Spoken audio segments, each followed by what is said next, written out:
I love Korean food. For years, I lived a mere 3 blocks away from Koreatown in Toronto.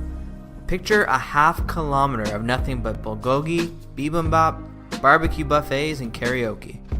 There was one Korean restaurant in particular that I frequented regularly. On a recent trip there with some friends of mine, I couldn't help but notice the kids at the table next to us. I say kids like I'm 65 years old. They were probably 18 or 19. There were 4 of them, 2 boys and 2 girls. They were your pretty typical teenage Koreans. They certainly wouldn't stand out in a crowd or anything. But there was one thing in particular I noticed about their behavior. I don't know why I noticed it, none of my friends did. For me, this behavior was so glaringly obvious, and frankly, a bit disturbing. They hadn't looked up. They had been sitting at that table for nearly 15 minutes. The 4 of them together, patiently waiting for their food, and had not once looked up from their phones. A group of friends sharing a meal together in a public restaurant while completely ignoring each other. I wish I could say this is the first time I've seen this, and I guarantee you've seen this multiple times as well. What has happened to us? When did we lose our ability to physically engage with another human being, to make eye contact, to use that big hole at the bottom of our face to make audible sounds that express thoughts and ideas? Well, about 10 years ago, we invented something cool. Whenever society acquires a new technological skill or ability, there's an unsettling period during which we're besotted with the new technology, using it indiscriminately without understanding its effects. For all the amazing things smartphones have accomplished, it's only now becoming clear how much damage they cause. And unfortunately, that damage has been disproportionately focused on the generation who don't even know life without smartphones. As a result, there's a growing movement to raise awareness to this damage and reverse its effects. Smartphone addiction is real. I recently simplified and detoxed my smartphone. I deleted apps, turned off notifications, and created a search-powered interface. But deleting these 6 phone apps in particular has made the largest impact on my health, focus, and productivity. And what makes these apps perfectly primed for deletion is the fact that you don't have to stop using them completely. These apps all have a web version that is just as good of an experience, and sometimes even better. If you want to regain your focus and productivity, and improve your overall mood and well-being, you need to delete these 6 phone apps first. Chrome, and any other web browsers. You don't need a web browser on your phone. Most apps now have built-in browsers. Or you could do what I do and just use the Google app. Most of your web browsing is going to begin with a Google search anyway.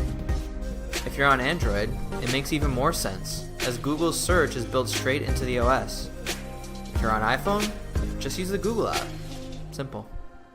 Since I removed all browsers from my phone, my mindless browsing has significantly decreased. BBC News and all other news apps.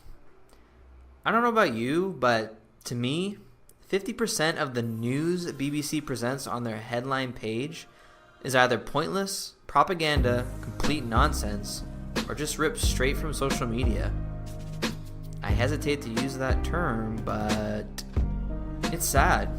The BBC was the last place I could find meaningful and important world news. Over the last couple of years, they've slowly descended into the clickbait canyon, alongside the likes of CNN, Fox, MSNBC, and all the other trash news organizations. At this point, I don't know of any legit news organizations that I can rely on to provide non-biased and neutral facts on important world issues. So, I have no use for news apps anymore. A pleasant byproduct of deleting all news apps is that my overall mood has improved. I'm no longer bombarded by negativity and political nonsense. Instagram. Fun fact, the Instagram experience is way better on the web. No joke. No Explore tab, no unsolicited notifications, no ads. I repeat, no ads. Why even bother using the mobile app?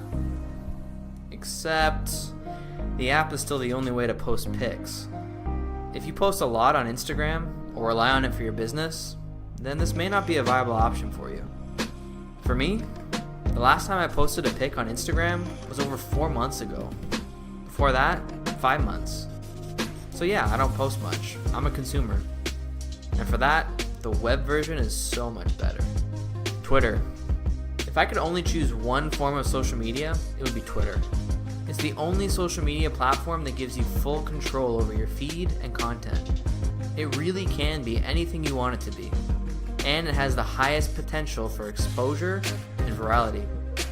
Because of this, I found it to be the most addictive of the bunch, which is why I removed it from my phone. I only use it when I'm on my laptop and in full work mode. This keeps the distractions down to a minimum. Medium. I've fallen out of love with Medium. It used to be the premier place to find quality and clickbait-free writing.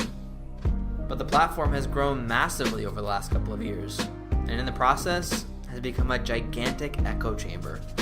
It's just a bunch of people spewing the same thoughts with zero deviation from the talking points. And I swear, if I see one more morning routine hack, I'm going to sleep in until 11 every morning in protest. Facebook. You know what? You should go even further than removing Facebook from your phone. Just delete your Facebook account entirely. I promise you won't regret it. Deleting my Facebook account was one of the best decisions I've made in years, just behind canceling my Netflix subscription.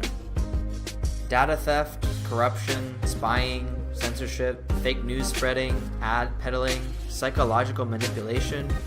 How many more reasons do you need? At the very least, get it off your phone.